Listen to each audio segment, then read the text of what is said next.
Sometimes it's nice to go out and clear the cobwebs by grabbing a cup of tea at your nearest cafe, either to support local businesses, check out the unique menu, or just soak in the atmosphere while reading your favourite book.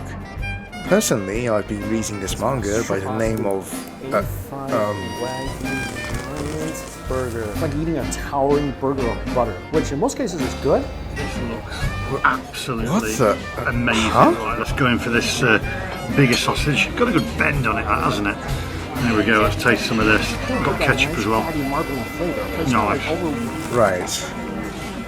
Food reviewers.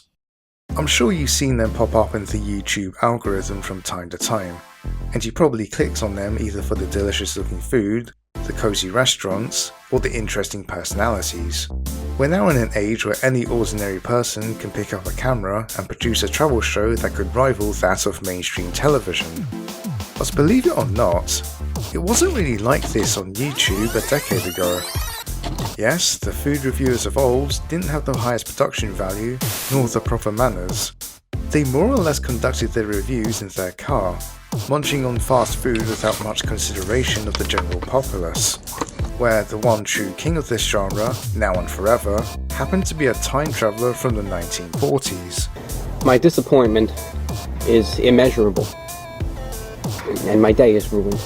Aside from that, there wasn't really much on YouTube that could compete with what mainstream travel shows were offering at the time. Whether it be famous chefs travelling the world to sample the best that culture has to offer. Jesus Christ. It is absolutely delicious. So the chutney's made out of ants? Or as enrichment of man vs food fame dying to another food challenge. You know what? I just realized I did something very stupid. But for me, there was one show that caught my attention. A show from 2012 that went out of its way to show some of the best local eateries Japan has to offer. While it's easy to assume I'm talking about another run-of-the-mill travel show, what if I were to tell you that this was actually a fictionalized TV drama? Today on Doc Discovers, I'll be taking a look at a slice-of-life drama that follows lone businessman Goro Inogashira, who likes to indulge in the local eateries to satisfy his ever-demanding hunger. A drama that has taken the hearts and stomachs of Asia. This is Solitary Gourmet, the most comfiest food show.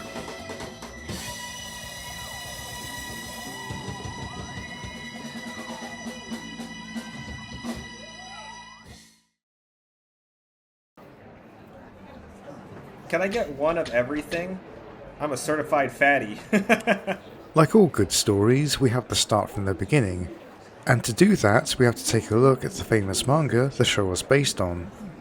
It was the 1980s, and partway through the decade, Japan entered an economic bubble, where real estate and stock market prices were greatly inflated. Japan's culture and society greatly benefited from this, with the public overspending on the latest shiny product, or indulging of the next new cultural trend. It's actually quite amazing to see how many trends and enterprises originated in this era.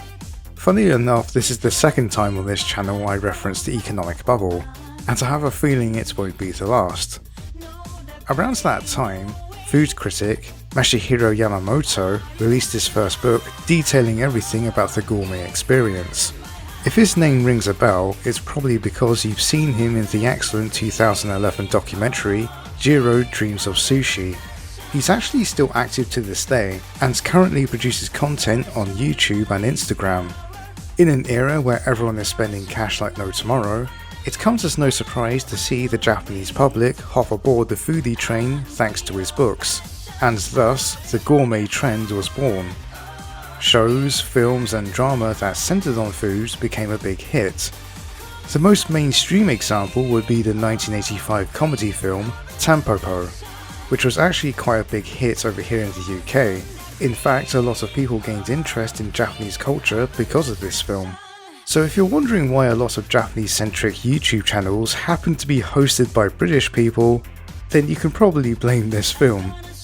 Around the same time, author Masayuki Kasumi and artist Haruki Izumi were gaining success thanks to their anthology series called Groovy Sukiyaki that was originally published in 1983.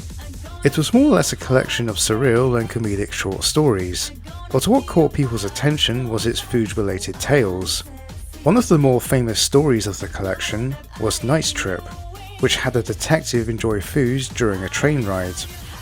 Night Trip was such a hit that it was eventually adapted into live action as part of an anthology series, with famous actor and Takeshi Kitano alumni Ren Usagi in the main role. As the 1990s rolled around, the bubble burst and Japan's economy hit stagnation, but surprisingly, the gourmet trend was still going strong. It was then on that one fateful night, Masayuki Kasumi's editor, Shinya Iki, came home and told him, "Hey, so this gourmet trend's still going. Maybe we should make something out of it." Of which Kasumi pretty much agreed and started jotting down ideas that came to mind. Honestly, it sounds like the beginning of every creative endeavour I've been on, so this feels close to home to me. Iki wanted this new work to be along the same lines as Night Trip, but this time he wanted to go with a different artist. Izumi-san was considered, but Iki felt his style wouldn't fit right for the story they wanted to tell. So they decided to take a risk and ask legendary mangaka Jiro Taniguchi.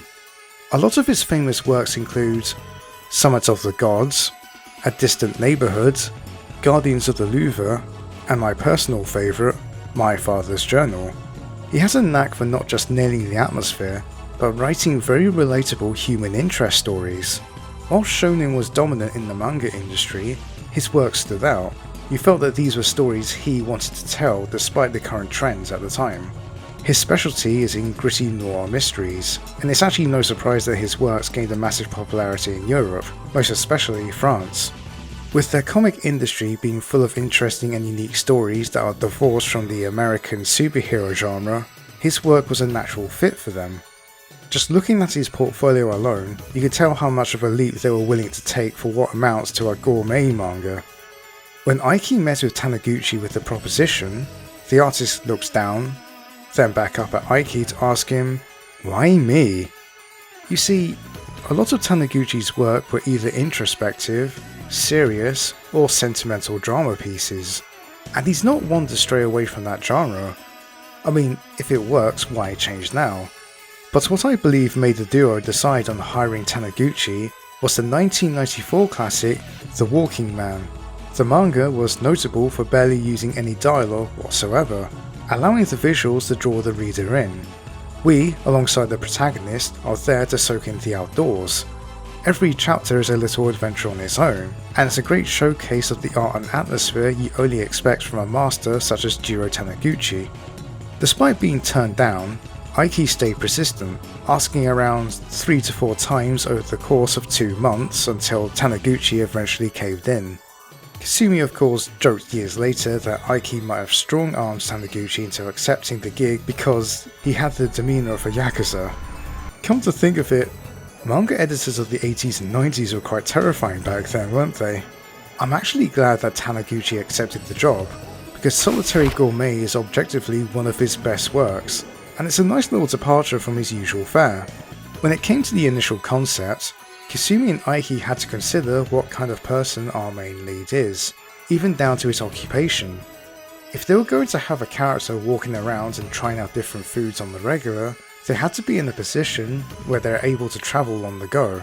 So they decided on their main character being an independent merchant who specialises in importing goods from France. The name they decided to give him is Goro Inogashira. While writing for Goro, Kasumi had the words "hard-boiled" pop up in his mind. He pictured someone out of a noir story, a cool detective with a cigarette in his mouth as he investigates the restaurants around him. Though I can't help but think that Kasumi just wanted to bring over one of his famous characters from Groovy Sukiyaki. However, once they looked at the designs for Goro, drawn by Taniguchi-san, the team felt satisfied and decided to keep him as a travelling businessman.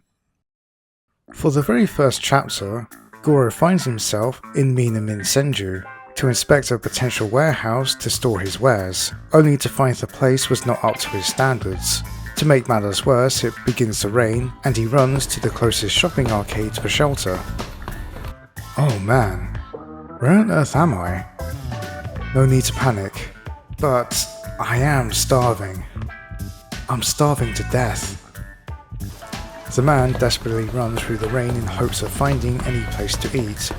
With no other choice, he dashes into a small diner, where he's welcomed by the stares of his local patrons. The location itself is actually based on a real restaurant in Sanya, which Kasumi also stumbled upon. There was this famous izakaya in Sanya that is still there today, and it was great when my drinking buddies invited me to go there. It's a shop where time seems to have stood still. So, after drinking, I wandered around the Sanya neighbourhood, as there was a restaurant there. Looking in, I saw a lot of tired looking old men eating there. I remembered that while I was writing the original story, I thought, oh, maybe something like that would be good. So I took Aiki-san and his friends there.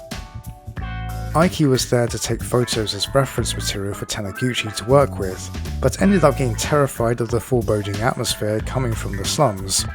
So he got cold feet and asked his younger subordinate from the editorial department to take photos for him. The first chapter does a good job bringing the reader into Goro's mindset, from how he orders to his observations of the establishment and its customers. It's very interesting watching him figure out the vibe of this place, acting as if he's a private eye. So in the end, it does look like Kasumi's hard-boiled ideas for the character made it through in the final product. Most of its writing comes in its observational commentary, which is often quite humorous and very relatable to anyone who decides to dine alone. Anything to keep yourself busy while waiting for your order. Once again, Taniguchi's mastery at building atmosphere shines through here. Based on each panel alone, you get a good feeling that this is a small and crowded eatery that's full of character and very lively. Despite them being minor one-note characters, the patrons of this restaurant feel like real people. It really gives you that sense of being at a diner during lunch hours. But of course, that's only one half of this manga. We're all here to see the foods after all, and Taniguchi doesn't disappoint in that area either. The presentation is very clear and to the point. You get a good breakdown of what Goro has ordered.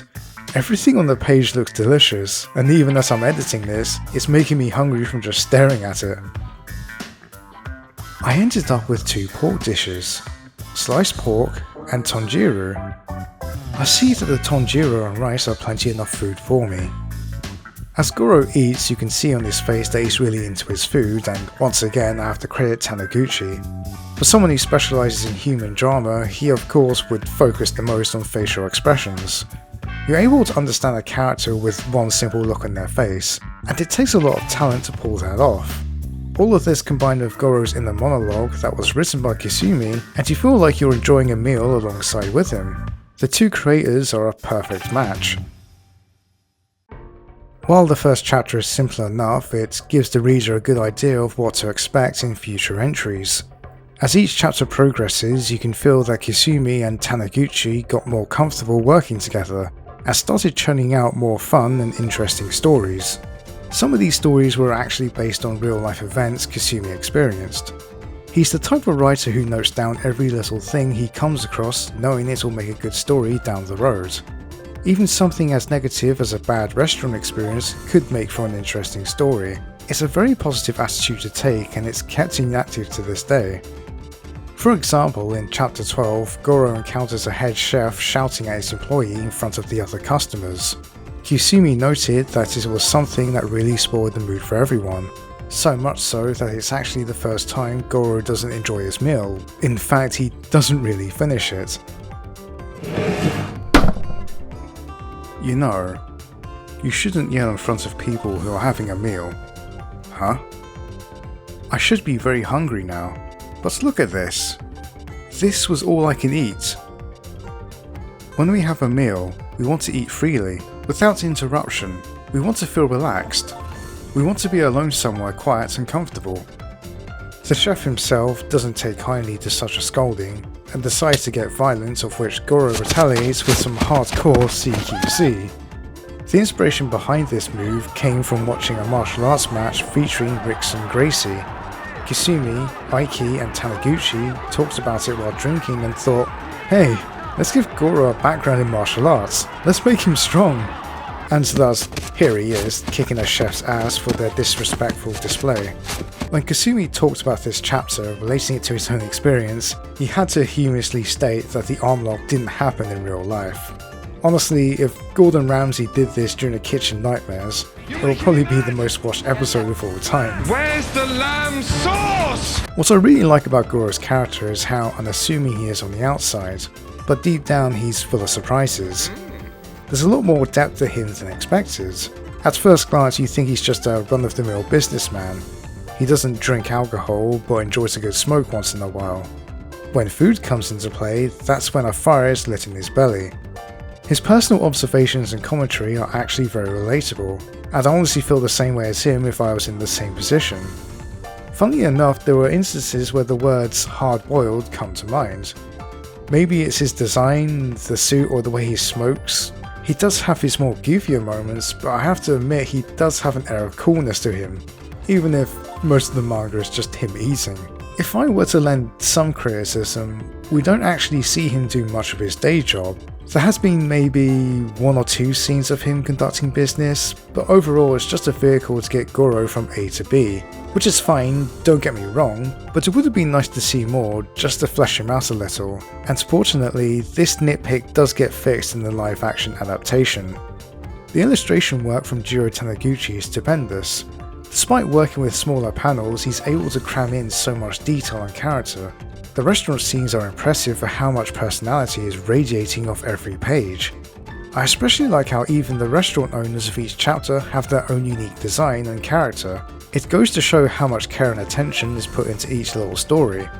Kasumi and Taniguchi did an excellent job immersing the reader into the dining experience, and for such a simple concept they really hit it out of the park.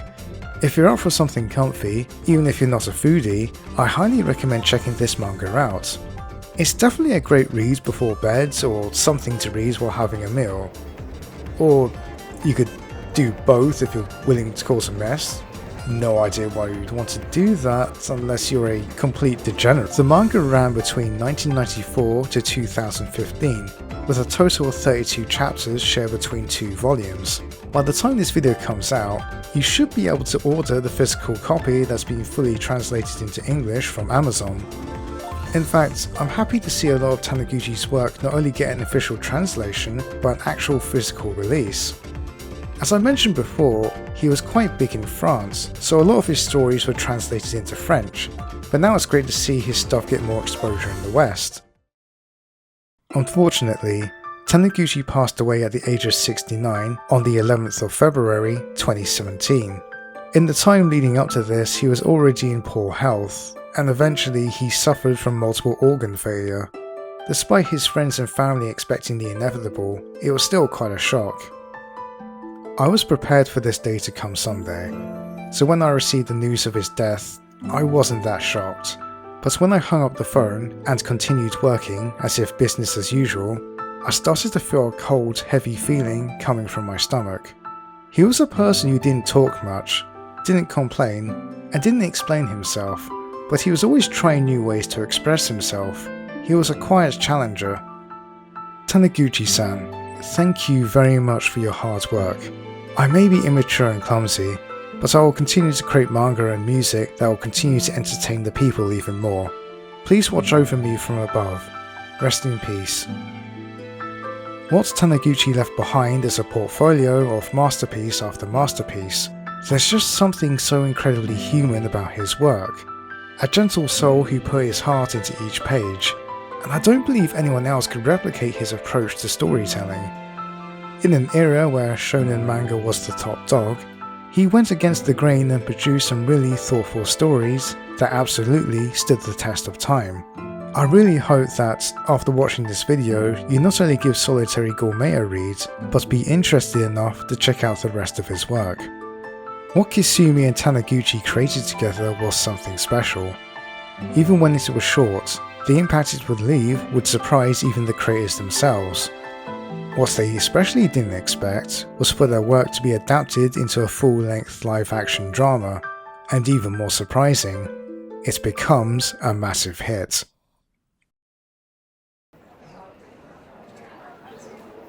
Before we continue, I'd like to politely ask you that if you enjoy what you're seeing here, please feel free to hit that like button, maybe subscribe for more of this stuff, and comment down below telling me about your favourite food related mangas. It really helps out the channel, and I really love to give this show more exposure. In 2011, Masayuki Kasumi was approached by TV Tokyo producer Kenji Yoshimi to adapt the manga into a TV drama. Kasumi was actually quite hesitant about the prospect. Now yes, some of his previous works were adapted into TV, but they were one-offs. What TV Tokyo wanted to do was make a full-on series which had a lot more moving parts to it. Kasumi's main concern was for the fans of the source material. He was afraid of letting them down, but fortunately, the production crew involved were already big fans to begin with. The director, Kenji Misaguchi, was adamant that they stick as close to the book as much as possible, even inviting the author to be involved from the start. One of Kasumi's stipulations is that they shouldn't use any of the restaurants that were featured in the manga, because he felt they couldn't live up to the standards Jiro Taniguchi set with his artwork. At first, I told the drama staff, please don't use the store drawn by Taniguchi-san in the drama, because I thought that if they actually went to the store after looking at his illustrations, they would be disappointed. The photo I took of the store, which is nothing special, is exactly what it seems, but the artwork depicts a very attractive store. Looking back on this now, I think it's very touching how much Kasumi holds Taniguchi to high regard, even years after they were finished with the manga. Being a massive advocate for mom and pop stores, he suggested that the drama should focus on local eateries instead, so the staff would go around Japan seeking the perfect locations to film.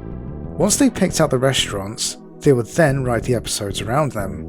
Newcomer Yoshihiro Taguchi would be in charge of the scripts, with Kasumi supervising while adding his own contributions by providing Goro's dialogue and inner monologue. This was actually Taguchi's first outing as a screenwriter, and you can tell from the first few episodes that he was trying to figure out the formula before settling with what we have now. Kasumi's involvement doesn't end in the writing room. The musical score was actually composed by Kasumi's band, the Screen Tones. The score was actually made at the tail end of the production, and it's become one of the most iconic soundtracks to grace Japanese media. The moment you hear this theme,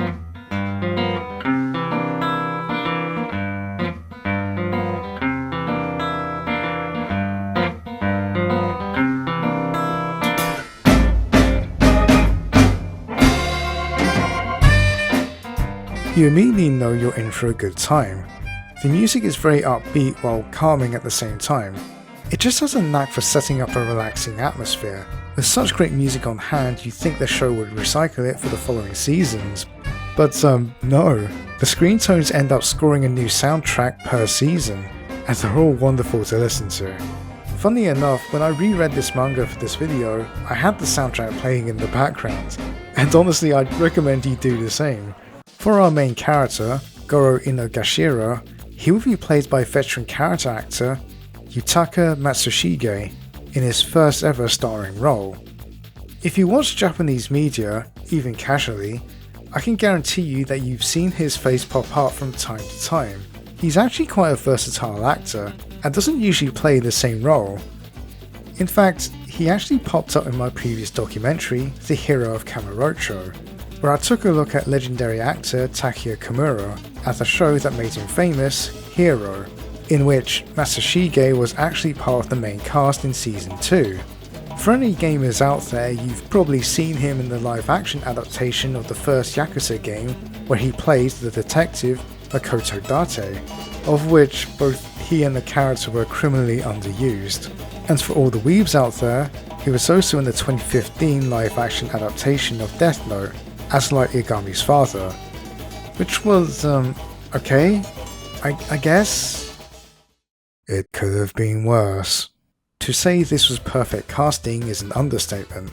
Matsushige just embodies everything about Goro, even down to his coolness factor.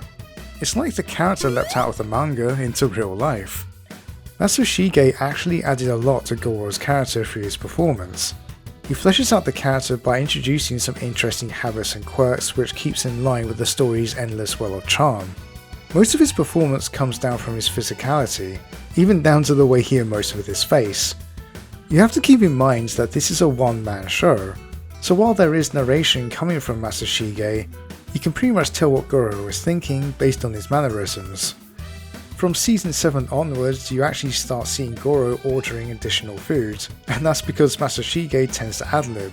Of course, I'm not ruling out the possibility that he was very hungry at the time too, but it's fun to hear how much thought he puts into the character. One thing I really appreciate is that the drama does a good job showcasing Goro going about his day-to-day life as an independent merchant.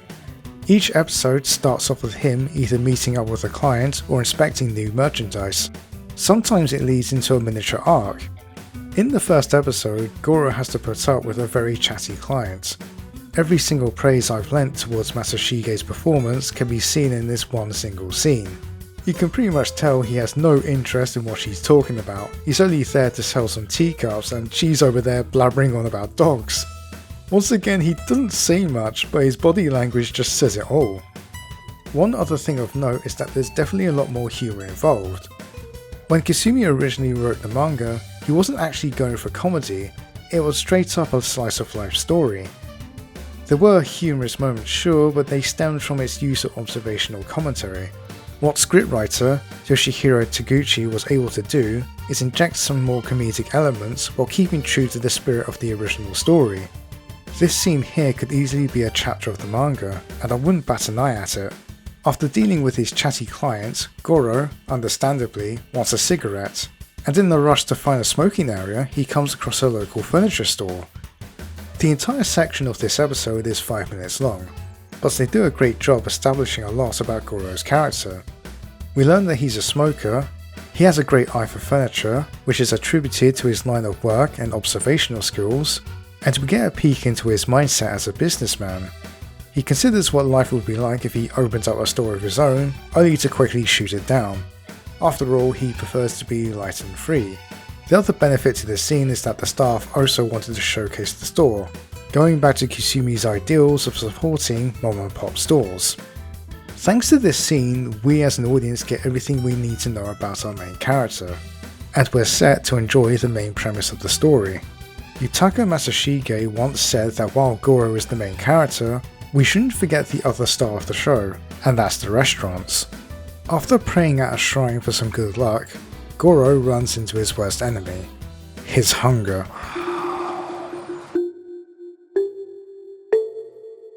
Get used to seeing this, by the way, because it's actually one of the most iconic scenes of the show. We watch Goro frantically pace around the area looking for a place to eat, but his biggest problem is what he wants to eat. Whenever he's in this state, he can't seem to decide what he's in the mood for, and ends up having an eternal debate between himself and his stomach. Again, this is something straight out of the manga.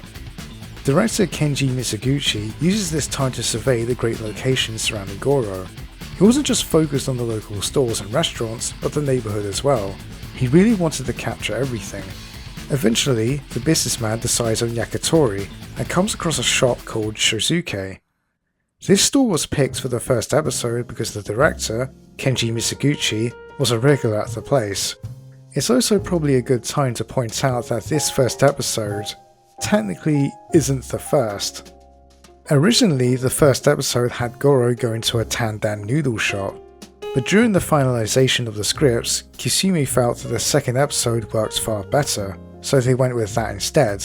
However, the staff came across a new problem. Shosuke and yakitoris in general are considered to be izakayas, which are the equivalent of a pub or a small bar, and it will make for a jarring first episode for fans of the manga because the main character doesn't even drink alcohol. Bouncing off the idea of showcasing local restaurants, they decided upon adding a little segment at the end of each episode where Kusumi himself would visit the restaurants featured on each episode. After all, he enjoys a nice drink once in a while, which is the opposite of Goro's character. I personally think this is a genius move on their part. It adds more authenticity to the experience, as well as sharing a few behind the scenes stories. What's funny about this little dilemma is that it really wasn't as big of an issue as they originally thought. When the owner of the bar offered Goro a drink, he asks for oolong tea, perfectly establishing that he's a non-alcoholic. But at the same time, I really appreciate the sentiment because it shows how much the staff cared about pleasing the fans of the source material. And to add on to this, it's worth pointing out that they got an actress that looks near identical to the real life owner of the store. It's amazing how much attention to detail they put into a show that's basically bloke eating food, but again it's all about the sentiment behind it. Kisumi wanted to show the best restaurants around Japan, and going out of his way to do them justice. Not only do they try to replicate the dining experience, but some of the owners and chefs actually do get involved in the filming process too, which is really cool. By focusing on the authenticity, it helps the audience get immersed in the dining experience, much like the manga did for its readers. They'll even go out of their way to showcase menu items that's unique to the restaurant that's featured on the episode. And over the course of the show, they eventually start sharing backstories to said menu items. Funnily enough, I did try the chicken meatball and green pepper combo after watching this first episode. And yes, I do highly recommend it. I never expected two foods that are opposite in taste and texture to go so well together, but if it works for a yakitori store like Shizuke, then hey, works for me. While they weren't going for a one-to-one adaptation of the manga's story, they still nailed its presentation style. If anything, I think the drama elevates it. Kisumi does an excellent job writing Goro's inner monologue throughout these scenes.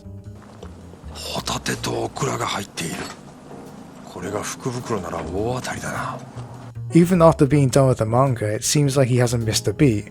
You get a sense of his first impressions and the colourful way he's describing the taste. That, combined with Masashige's amazing performance, and you're immediately immersed.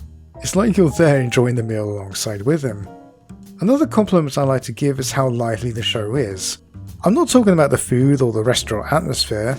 Even outside of that, we come across all kinds of characters that feel like living, breathing people. When Goro enters a full diner, you get the impression that these are regular customers, and they do a great job fleshing them out within the short screen time that they have. The staff really tried their best to follow Jiro Taniguchi's approach to crowd scenes, and I think they pulled it off exceptionally well. The first episode closes with Goro walking away with a satisfied smile, while stating that he wouldn't mind having some white rice to go along with his yakitori next time. I'll be honest, while the show is formulaic in nature, the reason why I tune in every episode is because of Goro's reactions.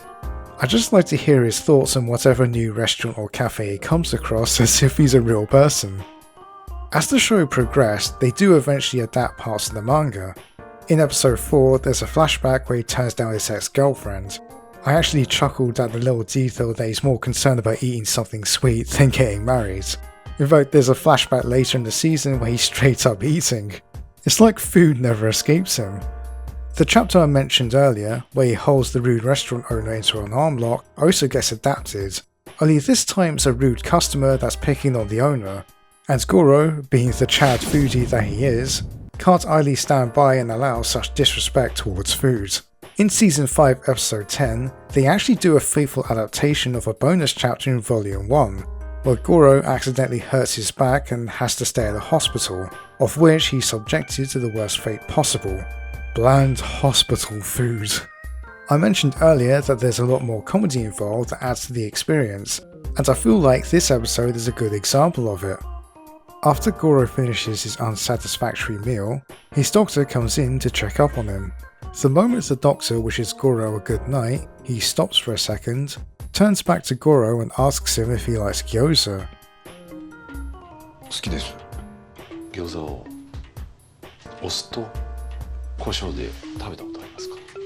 It's such a hilariously surreal scene.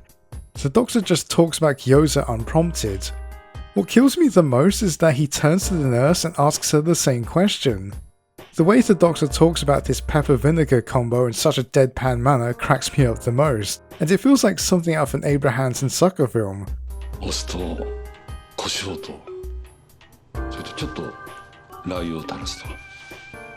Oh bugger me, there's chili oil too?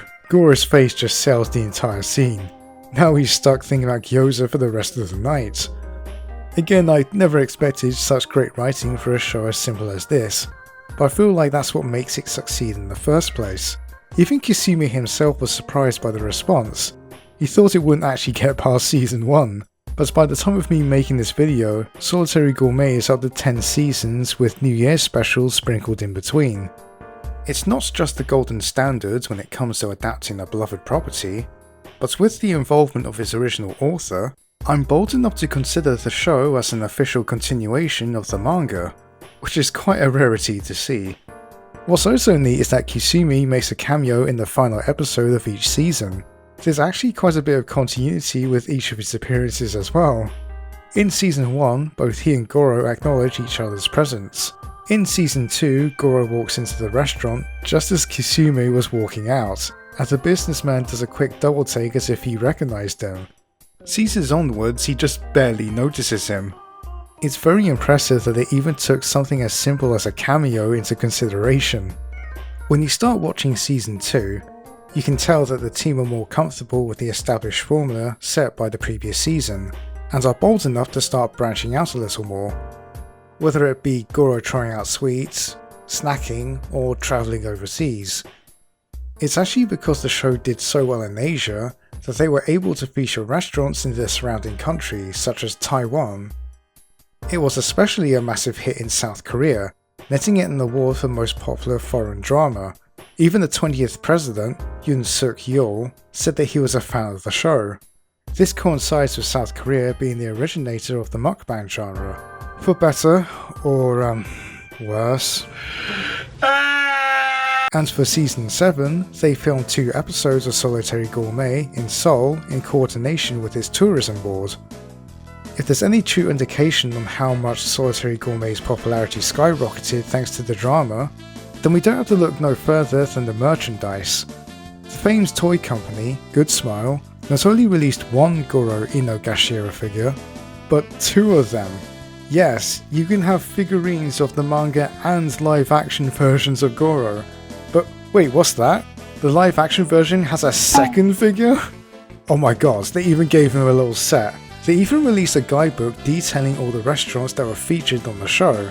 So if you're dedicated enough to travel all over Japan to support these local eateries, then hey, go for it. I may just join you sometime. On November 29th, 2017, Animation Studio, Production IG, animated their own adaptation of the manga that was released exclusively on their phone app. The problem is, I can't find any footage of this. There was a trailer on YouTube, but it appears to have been taken down. The way anime in general loves to present its food in painstaking detail, I think the manga would be a perfect fit for an animated show. But I guess we may never know for now.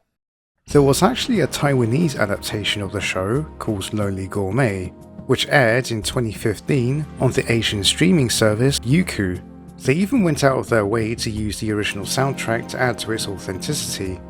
This time we're following a dry goods trader named Wu Lang, played by Winston Chow, who does a good job putting his own spin on the main character, and as usual the food presentation is top notch. However, there are some episodes where it just spirals into a Taiwanese melodrama, following random characters that are completely unrelated to Wu Lang or his gourmet adventures. It's a huge tonal whiplash. It's like they couldn't come up with enough material for the main premise, so they just slipped in footage from a completely different show. And if that's the case, why call it Lonely Gourmet? It's like calling your show The Witcher when the main character is barely in it. Oh. They did do that, didn't they? Jeez. Henry Cavill was right to jump that sinking ship. Actually, thinking about it now, if they did an English version of Solitary Gourmet, Henry would actually be the perfect fit for Goro, wouldn't he? I've never dabbled in Taiwanese or Chinese media, so I have no idea if this is the norm. Don't get me wrong, these small vignettes are very well done, but it really takes me out of it, which is a shame because it does feel like they care about the source material. Unfortunately, it just feels somewhat misguided. If you're interested, I'd still say it's worth checking out, at least for the novelty. But if you want your mind blown, Lonely Gourmet is actually set in the same universe as Solitary Gourmet. So much so that in season 5, when Goro visits Taiwan, he actually bumps into Wu Lang. 附近的宁夏夜市也有很多好吃的东西哦。我先走了。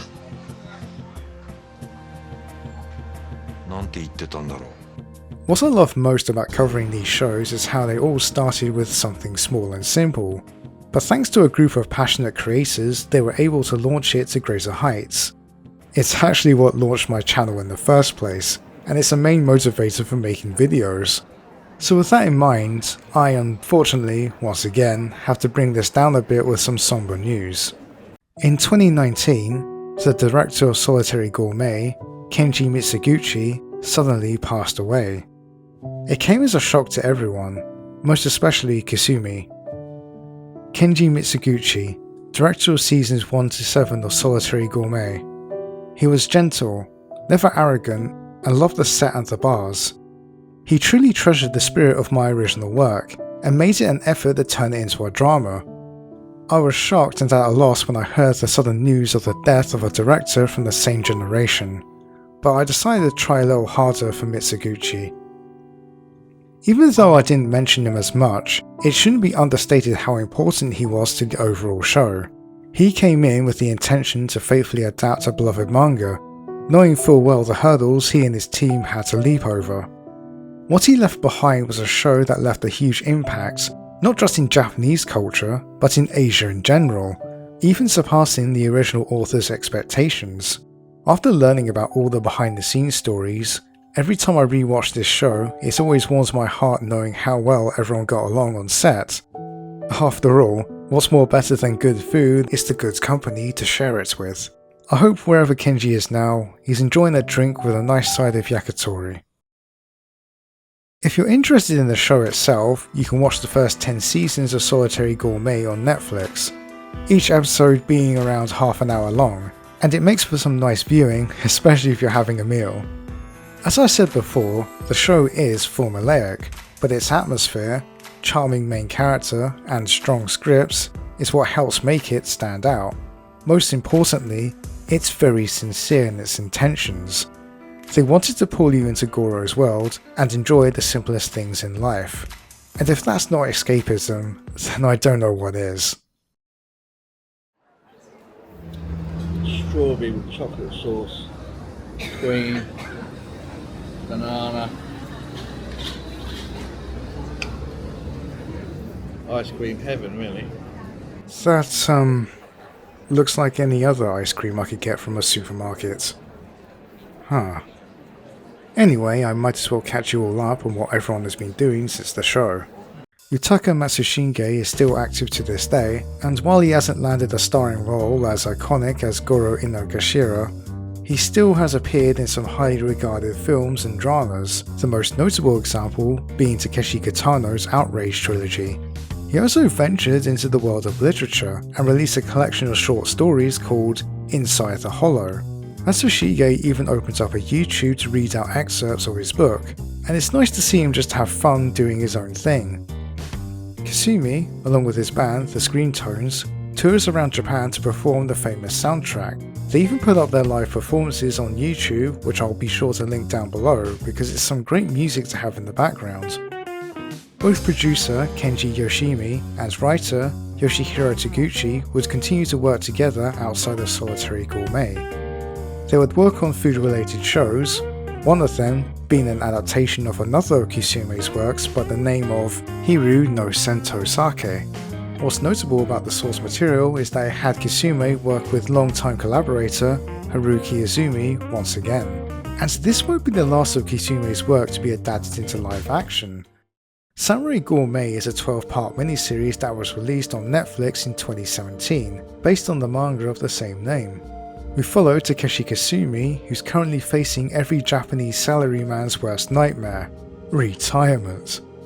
While trying to adjust back into normal life, Kasumi discovers his passion for eating and drinking, which awakens his inner persona, a wandering samurai. What makes this differ from Solitary Gourmet is that this is a lot more character driven.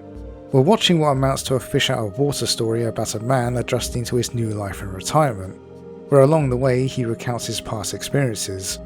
I actually felt like Kisume's time working with Jiro Taniguchi greatly influenced him, because there's a lot of sentimentality to the main character and his story. For example, in episode 3 he stays at a seaside bed and breakfast, where he enjoys some mackerel.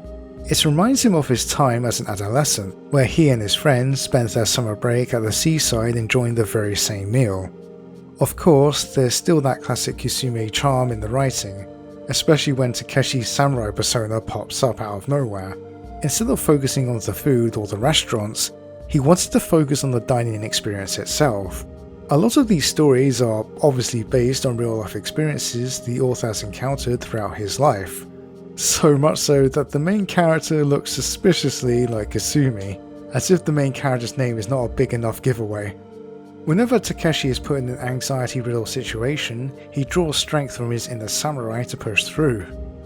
What's great about these stories is how instantly relatable they are, whether you be dealing with a shady ramen store ran by a rude owner, having lunch in a high-class restaurant, trying your best to be on your best behaviour when it comes to the fancy dining etiquette, scared that you might come off as rude, ordering for your significant other during your anniversary, hoping that you pick the right food, or something as simple as a snack bringing back pleasant childhood memories. Takeshi Kasumi is a very endearing character. Despite his age, I feel like anyone could relate to him. Since his retirement, he's been feeling out of place, but he just has that infectious optimism that brightens the room. Whenever he's in a bind, you're cheering for him to get his courage back. The actor, Naoto Takanaka, does a great job bringing this character to life. He's such a joy to watch, most especially when his face lights up whenever he eats a good meal. It's a very wholesome show with a lot of heart to it, and if you loved watching Solitary Gourmet, this show is an instant recommendation. By the time of making this video, they announced a full-on adaptation of the manga that started Kasumi's career, Groovy Sukiyaki, starring none other than actor Riki Takeuchi, who's also serving as the show's producer. If there's any fans of the Yakuza Like a Dragon series out there, you probably recognise him from Yakuza 0 as the sinister Tojo clan lieutenant Hiroki Awano. It looks like they're also trying their best to be as faithful to the source material, so it's cool to know that more people get to experience the origins of Solitary Gourmet. Over the course of making this video, I've come to appreciate Masayuki Kasumi, not just as a creative, but as a person as well. He's someone who's very passionate about life, and you can feel it in everything he's worked on. He has a bright outlook on everything, and is often the type to tell you that it's okay to enjoy even the most simplest things like eating. He's definitely someone I'd like to have a drink and exchange stories with. Kasumi, along with Solitary Gourmet, left an everlasting impact in Japanese culture. We're now at a point where I'm seeing random creators make their own tributes to the show. Whether it be YouTubers, Kamen Rider actors, and even video game bloggers.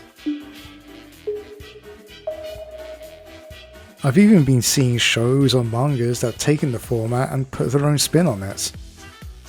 Much to my surprise, I've come across a comic from DC called Superman vs. Meshi, where the titular character checks out the best of Japan's chain restaurants. Each chapter starts off with Clark Kent either working at the Daily Planet or preventing crime as Superman. He gets hungry, then he rushes to Japan in hopes of finding a good meal. It's a very fun read, and you can tell the authors were big fans of the Christopher Reeve Superman films. There was even a joke where Superman spins the Earth back in time to preserve the crispiness of his noodles. Ironically enough, for a comic focusing on food, it understands Superman far better than modern DC itself. The format and presentation definitely has that same vibe as Solitary Gourmet. It's actually still going on to this day, and I highly recommend checking it out. Kasumi went into the TV drama with the goal of showcasing the best places to eat in Japan, and based on the response I can definitely say he succeeded. Thanks to the aforementioned guidebook, there's even been Japanese YouTubers going out of their way to visit the restaurants featured in the show and filming their own experiences. Even after being successful himself, Kasumi also jumped on the YouTube train. When he's not working on manga, TV or touring, he still travels around to visit the local eateries, only now he's uploading his vlogs to his YouTube channel. If you enjoyed his segments at the end of each episode of Solitary Gourmet and want a more extended version of them, then this channel is the place to be. He even has a second YouTube where it's him and his mate DJ Sasa checking out tourist spots. It's nice to see that he hasn't changed that much since the publication of Groovy Sukiyaki, and it's really cool of him to use his influence to help out smaller businesses. While there has been big time YouTubers like Strictly Dumpling or Brendan Taylor who specialise in travelling the world to sample their food, it wasn't until the pandemic where a lot of channels dedicated to reviewing local restaurants started to pop off. Much like with Kasumi, a lot of these YouTubers came in with the intention to support local businesses, especially after the lockdowns, and it really comes as no surprise that it resonated with the general audience. The most famous example of course being Rate My Takeaway, which features a friendly bloke and his trusty table. His cameraman is there too, but nobody cares. As I said at the beginning of this video, we've reached the point where 1 or 2 people can easily produce a travel show that rivals that of mainstream TV, but it ultimately comes down to the personalities driving it. With YouTube being as large of a landscape as it is, where anyone can pick up a camera and vlog their experiences, you can actually be spoiled for choice on the type of host presenting these restaurant reviews.